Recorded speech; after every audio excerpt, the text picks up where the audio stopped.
नमस्कार। इन खबर में आपका स्वागत है। उत्तर प्रदेश के 2 बार मुख्यमंत्री रहे राजस्थान और हिमाचल के पूर्व गवर्नर कल्याण सिंह का 89 साल की उम्र में निधन हो गया। बीजेपी के बहुत बड़े नेता हुआ करते थे। प्रधानमंत्री नरेंद्र मोदी पहुंच रहे हैं उनके अंतिम दर्शन के लिए। पार्टी में नेताओं का तांता लगा हुआ है वहां पहुंचने और शोक व्यक्त करने का। लेकिन कल्याण सिंह की यदि शख्सियत की बात करें तो बीजेपी जहां आज खड़ी है उसमें उनका बहुत बड़ा कंट्रीब्यूशन है। वो अपने धुन के पक्के थे और जिद्दी भी थे, स्टैंड लेते थे, चाहे इसके लिए करियर ही क्यों ना बर्बाद हो जाए, इसकी उन्होंने परवाह नहीं की। और यही वजह रही कि वो 2 बार बीजेपी से अलग रहे और प्रधानमंत्री तत्कालीन अटल बिहारी वाजपेयी से उन्होंने पंगा ले लिया। अदरवाइज कहा यह जाता है कि अटल बिहारी वाजपेयी और लाल कृष्ण आडवाणी के बाद वो पीएम तक पहुंच सकते थे। क्या हुआ था असल मसला, क्यों उन्होंने छोड़ी थी पार्टी, क्यों वो अपने ही प्रधानमंत्री और अपने ही पार्टी के नेता अटल बिहारी वाजपेयी को 1999 के चुनाव में हराने में लग गए थे, यही सब जानने की कोशिश करेंगे। दरअसल कल्याण सिंह लोध राजपूत थे जो पिछड़ी कम्युनिटी है। इन्होंने आरएसएस से जनसंघ और फिर बीजेपी की राजनीति की, आप मान के चलिए कि बीजेपी के संस्थापकों में से वो भी थे। 1962 में वो पहला चुनाव अलीगढ़ के अतरौली से लड़े थे और चुनाव हार गए थे। 1967 में पहला चुनाव जीते थे 4000 वोटों से। लेकिन तब बीजेपी के लिए उत्तर प्रदेश में अपने दम पे सरकार बनाने के बारे में कोई सोच भी नहीं सकता था। बीजेपी के बारे में कोई पूछने वाला भी नहीं था। 1977 में जब जनता पार्टी की सरकार बनी सभी राजनीतिक दलों को मिला करके, तो राम नरेश यादव मुख्यमंत्री बने थे उत्तर प्रदेश में। उसमें स्वास्थ्य मंत्री बने थे कल्याण सिंह। लेकिन जरा गौर कीजिए, 62 से लेकर के और 77 तक का सफ़र और उसके बाद 1980 में बीजेपी के गठन तक का सफ़र, क्योंकि 77 में 2 सदस्यता को लेकर के मतभेद उभर गए थे, सरकार चली गई। उसके बाद जनसंघ जो पहले थी वो बीजेपी में तब्दील हो गई थी 1980 में। अब क्या हुआ था कि तब तक कांग्रेस का एक छत्र राज हुआ करता था। तब अभी समाजवादी पार्टी और बसपा का भी उभार नहीं हुआ था। तो उस दौर में कल्याण सिंह जो बीजेपी में आज कहा जाता है उसका चाणक्य जो है अमित शाह को, तब गोविंदाचार्य जी हुआ करते थे। और सोशल इंजीनियरिंग का पहला फार्मूला जो अप्लाई किया था वो उन्होंने ही किया था कल्याण सिंह के मार्फत। बीजेपी ब्राह्मण और बनियों की पार्टी कही जाती थी, कल्याण सिंह पिछड़े थे, तो कल्याण सिंह को आगे करके जो राजनीति हुई 1980 से लेकर के और 1990 तक, इसी बीच में बीपी सिंह ने जो है पिछड़ा वो जो कार्ड खेल दिया था और आरक्षण लागू किया था। तो माना यह जाता है कि मंडल की राजनीति के जवाब में कमंडल की राजनीति बीजेपी ने शुरू की थी और कमंडल की राजनीति शुरू करते हुए भी पिछड़े नेता को आगे कर दिया ताकि मंडल कमंडल में बैलेंस बच जाए। लाल कृष्ण आडवाणी रथ यात्रा निकाल रहे थे और कल्याण सिंह उत्तर प्रदेश में धूम मचाए हुए थे। नतीजा ये हुआ कि मंडल के जवाब में जो कमंडल की राजनीति हुई वो परवान चढ़ी और 1991 में जब चुनाव हुआ तो पहली बार बीजेपी अपने दम पे 2020-21 सीटें लेकर के आई और सरकार बनी। कल्याण सिंह को आज भी याद किया जाता है, वो 1991 वाले कल्याण सिंह को ही याद किया जाता है। तब बहुत ही सख्त मिजाज, स्वच्छ प्रशासन उनका था और अपराधी भागने लगे थे। प्रकाश सिंह उनके टाइम में डीजीपी थी जिनको खुली छूट थी कि आप अपने हिसाब से कार्रवाई कीजिए। ट्रांसफ़र पोस्टिंग की सिफारिश स्वीकार नहीं करते थे कल्याण सिंह, वो कल्याण सिंह थे। इसी बीच मंदिर आंदोलन जब आगे बढ़ा तो 6 दिसंबर 1992 को विवादित ढांचा गिरा। तब कल्याण सिंह मुख्यमंत्री थे, उन्होंने आश्वासन दिया था कि ऐसा कुछ नहीं होगा और हो गया। होने के बाद उन्होंने रिजाइन कर दिया था। जब उन्होंने रिजाइन किया उसके बाद तत्कालीन जो सरकार थी पीवी नरसिंह राव वाली कांग्रेस की सरकार, उसने 4 राज्यों की सरकारों को बर्खास्त किया था। इनका रेजिग्नेशन मंजूर नहीं किया था, बर्खास्त किया था। इसके साथ मध्य प्रदेश, राजस्थान और हिमाचल की सरकार भी बर्खास्त हुई थी। फिर राजनीति आगे बढ़ी। 93 में मुलायम ने हाथ मिला लिया काशीराम से।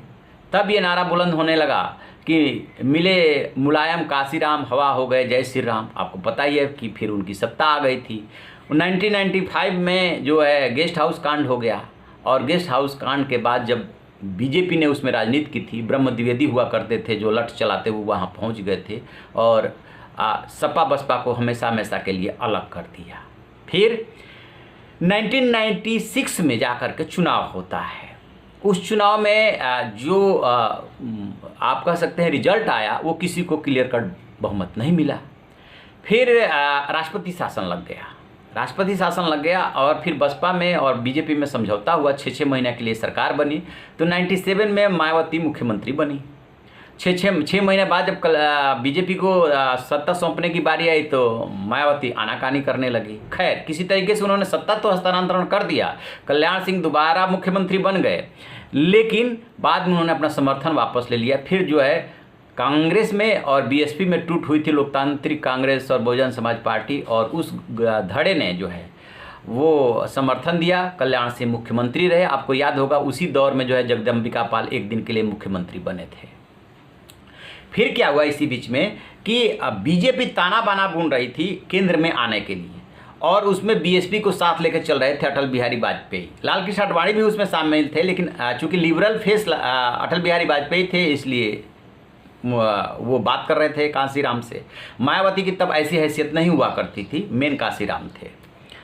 तो 96 का जो चुनाव हुआ उसमें जो जनादेश मिला वो फ्रैक्चर था, सबको पता ही है जो भी मिला। और फिर 13 दिन की सरकार बनी और चली गई। फिर 98 का चुनाव आया, वो 16 महीने सरकार रही, वो भी चली गई। तो बसपा से नज़दीकियों को लेकर के और कार्य प्रणाली को लेकर के अटल बिहारी वाजपेयी जो तत्कालीन प्रधानमंत्री थे और उत्तर प्रदेश के मुख्यमंत्री कल्याण सिंह के बीच में मतभेद बढ़ने लगे। एक प्रेस कॉन्फ्रेंस में उनसे पूछा गया था, जब 1999 का चुनाव आया, जब एक वोट से अटल जी की सरकार गिर गई थी, तो कल्याण सिंह से तो कि आप चाहते हैं कि अटल बिहारी वाजपेयी प्रधानमंत्री बने? तो उन्होंने कहा कि हाँ बिल्कुल चाहते हैं, लेकिन उससे पहले एमपी बनना पड़ता है। यानी कि उसी में उन्होंने तंज कस दिया था। और कहते हैं कि लखनऊ में पुलिस प्रशासन को आदेश दे दिया था सख्ती से कि निष्पक्ष चुनाव हो। उसका नतीजा ये हुआ कि अटल बिहारी वाजपेयी जीत तो गए, लेकिन वोट का मार्जिन जो है कम हो गया था जीत का। अब ये तल्खी बढ़ती चली गई, उसी तल्खी में वो बयानबाजी भी करने लगे। अल्टीमेटली क्या हुआ कि 1999 में कल्याण सिंह को राजी कर लिया गया। ये लाल कृष्ण आडवाणी का कमाल था जो उन्होंने राजी किया। उन्हीं के नज़दीकी वो माने जाते हैं कि भाई अटल बिहारी वाजपेयी के खिलाफ इतना बोल करके आप मुख्यमंत्री नहीं रह पाएंगे। उन्होंने मुख्यमंत्री पद छोड़ दिया और माना कि मुझे मुख्यमंत्री पद नहीं छोड़ना चाहिए था, क्योंकि अटल बिहारी वाजपेयी मुझे हटा नहीं सकते थे।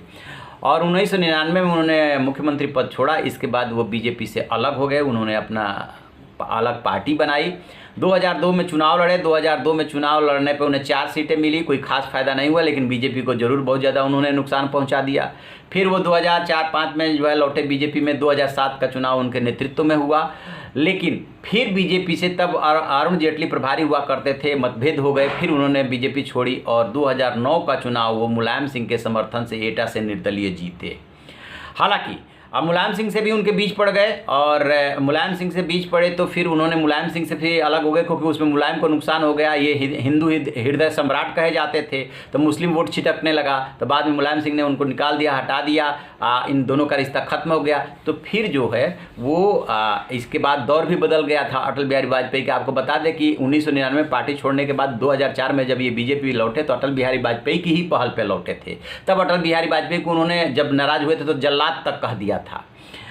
तो फिर से ये बीजेपी में आ गए, लेकिन बीजेपी में आए तब तक काफ़ी बुजुर्ग हो चुके थे। इसी बीच नरेंद्र मोदी की जब प्रधानमंत्री बनाने की बातें होने लगी तो उसमें ये नरेंद्र मोदी के पक्ष में खड़े हो गए। और जब 2014 में पार्टी जीती तो फिर नरेंद्र मोदी ने इनको राज्यपाल बनाया, और ये राजस्थान और हिमाचल के राज्यपाल रहे। और 2019 में जब वो सेवानिवृत्त हुए तो फिर से आकर के इन्होंने पार्टी की सदस्यता ली, और तब से वो घर पे ही आराम कर रहे थे, चूँकि बुजुर्ग हो गए थे और अब वो नहीं रहे। तो कल्याण सिंह की खासियत ये थी, उनकी पर्सनालिटी ये थी कि वो पीएम से भी पंगा लेने में मतलब पीछे नहीं हटे, अपने धुन के पक्के थे, जिद्दी भी थे, डिसीजन लेना भी जानते थे। लेकिन यदि उनके पूरे इस करियर के पॉलिटिकल करियर के उस पर आप दृष्टिपात करेंगे, प्रकारांतर से देखेंगे, तो यदि वो याद किए जाते हैं तो 1991 वाले कल्याण सिंह वो अकेली ऐसी पार्टी में शख्सियत है जो ढांचा गिराने को लेकर के जेल भी गए और सत्ता भी छोड़ी, इसीलिए उनको याद किया जा रहा है। तो आप रहिए बेखबर, देखते रहिए इन खबर। Thank you.